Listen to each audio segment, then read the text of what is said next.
তিনবারের প্রধানমন্ত্রী যেভাবে কষ্ট এবং নির্যাতিত ভাবে পরলোক গমন করলে এটা যেন অন্য কোনো নেত্রী বা রাজনীতিবিদের কপালে না ঘটে, সেই দিকে আমাদের কামনা থাকবে। আমি সোহেল রানা, সংসদ সদস্য পদপ্রার্থী, ঢাকা 13 স্বতন্ত্র। আমি আমার দল বল নির্বিশেষে আমার যারা সমর্থক আছে তাদের নিয়ে আপসের নেত্রী বিএনপি চেয়ারপারসন প্রয়াত খালেদা জিয়ার জানাজার নামাজে অংশগ্রহণ করতে এসেছি।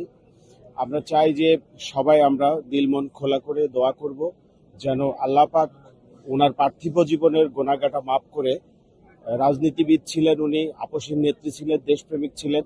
কঠিন মুহূর্তেই তিনি দেশকে ছেড়ে দেশের বাইরে চিকিৎসার জন্য যেতে চায় নাই।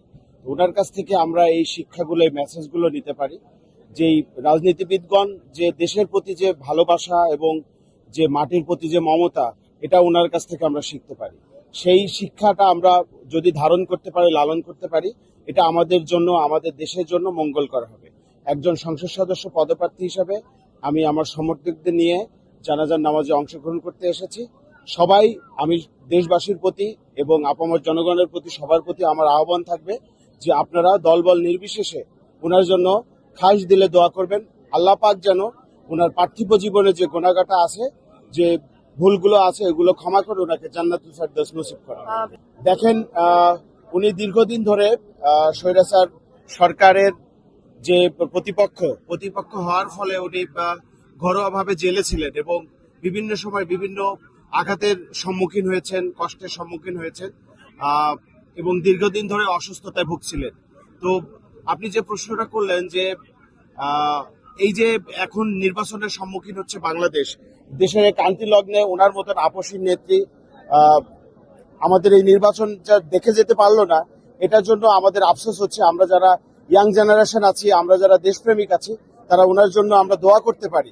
যেহেতু আল্লাহ পাক ওনাকে নিয়ে গেছেন, আমাদের এই বিষয়ে খুব বেশি কিছু বলার নেই। কিন্তু সবার কাছে যেটা চাই সেটা হলো যে এখান থেকে আমাদের শিক্ষা নিতে হবে যে আমরা, একটু আগে এক ভদ্রলোক বললো যে দাঁত থাকতে দাঁতের বড় বুঝি না। দেশের এই ক্রান্তি লগ্নে যিনি আপসী নেত্রী হিসেবে বিবেচিত, এবং দেখেন আজকে জানাজার যে জনসমাগম, সেটা দেখে আমরা বুঝতে পারছি যে ওনার জনপ্রিয়তা এবং ওনার যে প্রয়োজনীয়তা বোধ ছিল, সেটা আমরা জানাজার নামাজের সংখ্যা থেকে বুঝতে পারছি। দেশ এখন ক্রান্তি লগ্নে অবস্থিত এবং দেশের জটিলতা বা দেশের যে সমস্যাগুলো আমরা এখন সাফার করছি, এই মুহূর্তে আপসী নেত্রী বেগম খালেদা জিয়ার প্রয়োজনীয়তার অতুলনীয় ছিল।